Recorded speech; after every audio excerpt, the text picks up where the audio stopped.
Hitler को जब एक चर्च के पादरी ने बुलाया और कहा ये युद्ध को तुम रोको, ये सब ठीक नहीं है, लोग तड़प तड़प के जो मर रहे, जो उनकी आवाज हम सुनते तो हमारा हृदय कांपने लग रहा, आप बंद करो युद्ध। तब हिटलर बाहर आकर उस चर्च के तरफ एक नजर मारता तो उस चर्च की दीवार में दरार आ जाती। इतनी हिटलर की सोच में ताकत थी। यूं ही हिटलर का नाम नहीं है दुनिया के भीतर, इतना क्रूर शासक था। ये सब तंत्र मंत्र विद्या जानने वाले थे। सिकंदर, अभी तुम कहानी सुनो पढ़ो, ये सब तांत्रिक मांत्रिक से जुड़ा हुआ था। वो कई फकीरों से संतों से जुड़ा हुआ था। ये तांत्रिक मांत्रिक विद्या के अनुसार जुड़ा हुआ था। तो मंत्र विद्या कोई शब्द गुरु दे देता कि इस शब्द को तो दोहराने का, और ये शब्द जब तू दोहराएगा, ये मंत्र तुम जब पढ़ेगा, तो ये मंत्र पढ़ने के टाइम पे अगर तू एक किसी पेड़ को भी देखता है तो उसकी डायनी टूटना चाहिए। जब तक उसकी डायनी टूटेगी नहीं तब तक ये मंत्र आपको उच्चार करना पड़ेगा, तभी आप पास हो जाओगे। फिर वो मंत्र को 8 साल लगो, 12 साल लगो, 10 साल लगो, जब तक तुम्हारे मंत्र से, तुम्हारी इच्छा शक्ति से, जब तक वो पेड़ की डायनी गिरती नहीं, या तो तुम्हारी इच्छा शक्ति से तुम मंत्र का उच्चार करो। वो जो ग्लास पानी का रखा गया, वो ग्लास गिरना चाहिए, तुम्हारे मंत्र से गिरना चाहिए, तुम्हारे मंत्र से हिलना चाहिए। जब ये सब होता है कि तुम्हारी विल पावर उतनी होनी चाहिए, उसका अभ्यास उतना होना चाहिए, उतना उसका ऊपर विश्वास भी होना चाहिए। जब उसके ऊपर इतना, उस मंत्र के ऊपर तुम्हारा इतना विश्वास बैठ जाता, वो मंत्र को नाम नहीं रखता, और नाम रखता है अपनी विल पावर को। वो तो मैं अभी उस लायक बना नहीं। हसन बसरी अपने गुरु के सानिध्य में शिक्षा लेते थे, तंत्र मंत्र की शिक्षा लेते थे। तो उनके गुरु ने यही कहा कि ये मंत्र अगर आप पढ़ते हो तो आप पानी पे से भी चल सकते, हवा में भी उड़ सकते। तब हसन बसरी उस मंत्र को पढ़ा और पानी पे चलने लगा। उनको देखकर उनके मित्र भी चलने लगे तो पानी में डूबने लगे। तब हसन बसरी के जो गुरु थे उनको पता चला कि हसन पानी पे से चल रहा। गुरु के समझ में आ गया कि हसन का जो मंत्र है उसने सिद्ध हो गया, वो मंत्र सिद्ध हो गया, मंत्र को उसने हासिल कर लिया। तो गुरु ने पूछा कि कई मंत्र मैंने तुमको सिखाया, तुमने कौन सा मंत्र का इस्तेमाल की? तब हसन बसरी ने कहा, मैं नजरों के सामने आपको रखा, ये मेरा गुरु का मंत्र है। ये कहकर मैं उसको हमेशा दोहराता था। और एक दिन मुझे ऐसा लगा कि मैं पानी पे से चल सकूंगा, और मैं पानी पे चलने लगा। तब गुरु ने यही सोचा कि मैं भी पानी पे से चल सकता, जब मेरा नाम लेके ये पानी पर से चल सकता तो मैं क्यों नहीं चलूंगा।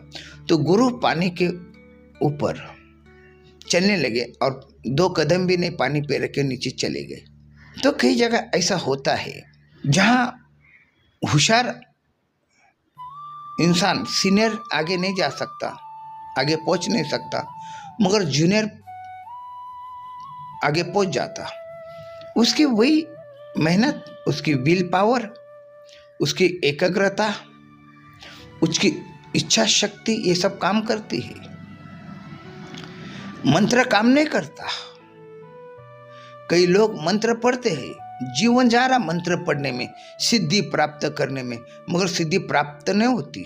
सिद्धि तब प्राप्त होती जब आपका जो एकाग्रता है, आपका जो विल पावर, जब तक आपके भीतर वो विल पावर बढ़ेगी नहीं, तब तक वो मंत्र कुछ काम नहीं करेगा। तुम ये कहोगे कि ये मंत्र पढ़ने से ये होगा वो होगा, कुछ नहीं होता। आपको उसके लिए तपस्या करना पड़ता, तपना पड़ता, भूख प्यास को भूलना पड़ता, नींद और सुकून को भूलना पड़ता। इतना आसान कार्य नहीं है। एक इंसान जब कुआं खोदता तो कई सालों साल लग जाते, मगर एक आत्मविश्वास कि कुआं में पानी आएगा, आज नहीं आएगा तो 1 साल के बाद आएगा, 2 साल के बाद आएगा, हर वक्त वो सोचता, उसकी विल पावर काम करती, उसको पता है कि मुझे बहुत खोदना होगा, मुझे बहुत मेहनत करना पड़ेगा, बहुत पसीना बहाना पड़ेगा, और वो पसीना बहाने के बाद, मेहनत करने के बाद में कुएं के में से पानी आने लगता। इतना आसान है ही नहीं। जो मांत्रिक है वो मंत्र का उपचार करता है। एक दिन का उच्चार से वो मंत्र फलित नहीं होता, उसमें उसके भीतर विल पावर चाहिए। अब हम देखते कई लोग हवा में नींबू उड़ा रहा, कोई नारियल उड़ा रहा, ये सब ट्रिक, पतला धागा बांधकर उसको एक जन खींचता और दूसरा वीडियो बना रहा। ये ऐसे नकली, जिसको कहते हम कि कॉपी करना, हकीकत नहीं हो, नकल करना। ये नकल करके कोई तांत्रिक नजर आता, नकल करते, हकीकत में नहीं। फिर जब ऐसे तांत्रिक से, ऐसे मांत्रिक से जब कोई टीवी एंकर सवाल करता तो वो बोलता कि यहाँ नहीं कर पाऊंगा, मैं वहाँ करूँगा। और ये यही कहता, अगर बालाजी की कृपा रही तो होगा, अगर हनुमान की कृपा रहेंगी तो होगा। वो तो देव देवता करते। ये सब लिंबू टुम्बू लोग हैं,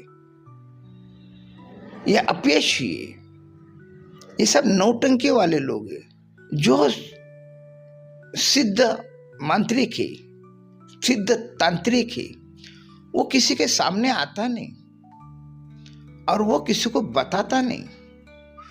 ये सब गुप्त रहस्य है। जब वो अपने गुरु से ये हासिल करता है ज्ञान, तो गुरु उसको मंत्र देता कान में कि जिस दिन इसका तू खिलवाड़ करेगा, दुनिया के सामने तू इसका नुमाइश करेगा, उस दिन ये तेरी विद्या निकल जाएगी। ये गुरु मंत्र उसको गुरु देता है, और उसके दिमाग में भी यही बैठ जाता कि अगर मैं लोगों के सामने इसके नुमाइश करूं, प्रसिद्धि के लिए मैं इस सब का इस्तेमाल करूं, तो मेरी विद्या निकल जाएगी। ऐसी उसकी सोच बन जाती, और हकीकत में वैसे ही होता। अगर वो किसी के सामने अगर अपनी गुप्त विद्या का अगर प्रदर्शन करता है तो उससे विद्या निकल जाएगी, ये उसको डर है। मगर जो लोग टीवी पे आकर रील बनाते हैं यूट्यूब के ऊपर, ये सब नकली लोग हैं। कई लोग पर्चा बनाते, सामने वाले का नाम लिखते, उसको पूछते तू कहाँ से आया, तेरा नाम क्या है, और फिर वो बोलता मैं तेरा भी पर्चा बना रहा। अरे जब तुम पर्चा बनाते हो, सामने वाले का तुम हकीकत को जानते हो, फिर तुम उसको ये क्यों पूछ रहे कि तू कहां से आया, तेरा नाम क्या है? ये पूछने की आवश्यकता क्या है? बस सामने व्यक्ति खड़ा होगा, तुमने उसकी हकीकत को जान लिया। नीम करोली वाले बाबा थे, उनके मरने के बाद भी कई लोगों को उनका अनुभव आया। अमेरिका से लोग आए, वो खुद लोग आकर कह रहे, आप देखो बड़े बड़े वैज्ञानिक, बड़े बड़े धनपति को उनको अनुभव आया। क्योंकि गुरु मरता, मगर गुरु की विद्या नहीं मरती। गुरु का देह मरता, उसकी आत्मा नहीं मरती। और ये सब आत्मशक्ति काम करती, ये इच्छा शक्ति काम करती। तो उनको टीसी ने टिकट पूछा, भले चंगे तो लग रहे हो, बिगड़ टिकट का बैठे हो, अब ट्रेन से उतर जाओ। उनको उतारा गया, वो बैठ गए और ट्रेन चल नहीं रही। ट्रेन के अंदर कोई बिगाड़ नहीं है, मगर ट्रेन चल नहीं रही। तब लोगों को समझ में आया कि कितने घंटे हो गए ट्रेन यहीं एक ही जगह पे रुकी हुई, क्या बात है। तो किसी कैसे समझ में आया, ये जो महाराज है जिसको उतारा गया, उसको तुम गाड़ी में वापस बिठाओ, देखेंगे गाड़ी चालू होती क्या। ट्रेन में फिर से उनको ट्रेन में बिठाए और ट्रेन चलने लगी। ये इच्छा शक्ति, विल पावर, नहीं, इच्छा शक्ति से सब कुछ होता। हमने देखे साईं बाबा, वो जब बच्ची कहती कि बाबा कोई तेल देने तैयार नहीं है, दिवाली है, सब तरफ दिया जगमगा रहा है और तुम्हारे दर पे कोई दिया नहीं जगमगा रहा। तब साईं बाबा बोलता कि ठीक है बेटा, तेल नहीं, कोई बात नहीं, तू पानी डाल दे। और वो बच्ची ने पानी डाल दी तेल के दिया में। और अब फिर साईं बाबा कहते कि लगा अब दिया, तो पानी का दिया जलने लगा, उजाला फैलने लगा। अब ये बात को सोचो आप, ये सब जो तांत्रिक थे, मांत्रिक थे, ये सब तंत्र मंत्र विद्या।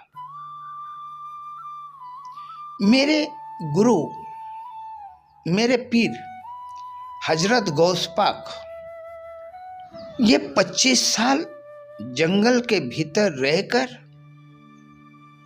घास पत्ता खाकर, फल खाकर, इन्होंने 25 साल तपस्या की और कई सिद्धि इनको प्राप्त थी। तब तो ये पीरों के पीर बने, पीरों के सरदार बने, यूं ही नहीं बने। इतनी तपस्या किए तब वो पीरों के पीर बने। बिना तपस्या का कुछ होता नहीं। कई तांत्रिक मांत्रिक को जो लोगों का बुरा किए, लोगों का भला किए, उस तांत्रिक मांत्रिक की हालत देखो आप।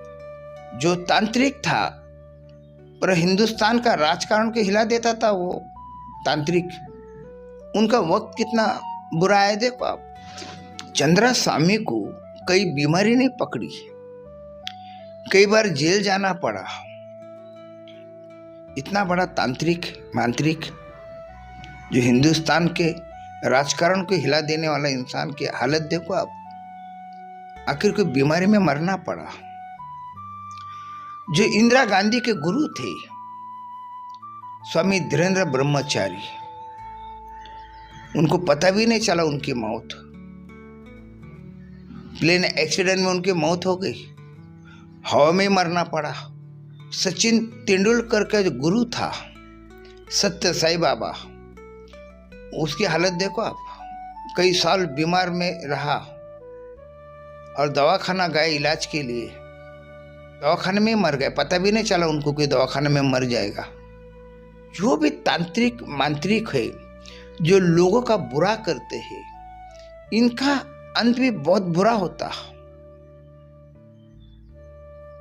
कई तांत्रिक तो सड़ के गल के मरे, कि कितना भी बड़ा वो तांत्रिक मांत्रिक हो, वो सिद्ध पुरुष हो, अगर वो गलत काम करता है, लोगों का बुरा करता है, तो उसके जो हाय है उसको लगती, क्योंकि वो भी इंसान है, उसके भीतर भी आत्मा है। तुम भी इंसान है, तुम्हारे भीतर भी आत्मा है, मगर तुम इस काम में तुम्हारी विल पावर अच्छी रही, उसकी विल पावर इतनी अच्छी नहीं रही, मगर उसके भीतर भी वो आत्मा है, उसकी हाय लगती है। कई तांत्रिक हमने देखे, लोगों का भला करने वाले का जो बुरा वक्त आया तो उनके जो शिष्य बने थे वो भी उनके लिए दरवाजा बंद करके ले लिए। वो बाहर भटक के सड़ के मरे ऐसे तांत्रिक मांत्रिक। ये जो तांत्रिक मांत्रिक होते ये इतना आसानी से इनको मौत नहीं आती। जितना कर्म करते बुरा उतना सड़ गल कर बड़ी पीड़ा को झेल के मरना पड़ता। इतना आसान मौत है ही नहीं इनको। कोई भी तांत्रिक ले लो आप, बड़े से बड़े तांत्रिक का खोजो, उसका एंड देखो आप, उसका आखिर होता क्या। मैंने आपको पहला वीडियो में तांत्रिक मांत्रिक और राजकारण किस तरह से जुड़ा है वो मैंने आपको समझाने की कोशिश किया, और मित्र ने यही कहा, उसको उत्सुकता थी तो मुझे सवाल मुझसे कहा कि तंत्र किस तरह से होता है, मंत्र किस तरह से होता है, और जो तंत्र मंत्र करता है उसकी हालत क्या होती। ये सारी बातें उसने पूछा। कई तांत्रिक गुरुओं को कितने कैसे कैसे बीमारी में मरे, किसको कैंसर हुआ, किसको कौन सी बीमारी पकड़ रही। अब ये इस वक्त का जो रजनीश था, ओशो रजनीश, उनका एंड देखो आप किस तरह से हुआ। 1760 बीमारी उनके भीतर थी। जो एक स्वर्ग बनाने की जिसने कल्पना किया, अपनी दुनिया में स्वर्ग बना के रहा, मगर मरा किस तरह से देखो। कोई कहता कि एड्स की बीमारी हो गई, कोई कहता इनको जहर दिया गया, कोई क्या कहता। फिर ये जो मृत्युंजय मंत्र है ये क्या चक्कर है। फिर यही तो इंसान के ऊपर अगर किसी ने कुछ किया होगा तंत्र मंत्र, तब मृत्युंजय मंत्र का इस्तेमाल करते हैं कि उसको मौत जल्दी ना आए और दूसरों का उसके ऊपर असर ना हो। मगर यही मृत्युंजय मंत्र किसको बचा पाया। आप खोजो तो आपको पता चलेगा। जो भी तांत्रिक मांत्रिक है इनका एंड देखो आप, इनका एंड बहुत बुरा होता। जलाने गया था बाजू वाले का घर, जलाने गया था बाजू वाले का घर, और खुद का घर कब जला उसको कुछ पता भी नहीं चला। ये ऐसा होता ही है। जब तुम दूसरों का बुरा करने जाते हैं तो तुम्हारा भी बुरा होता ही है। इसीलिए तंत्र मंत्र से दूर रहो, तांत्रिक मांत्रिक से दूर रहो, और सब्र का फल मीठा होता है।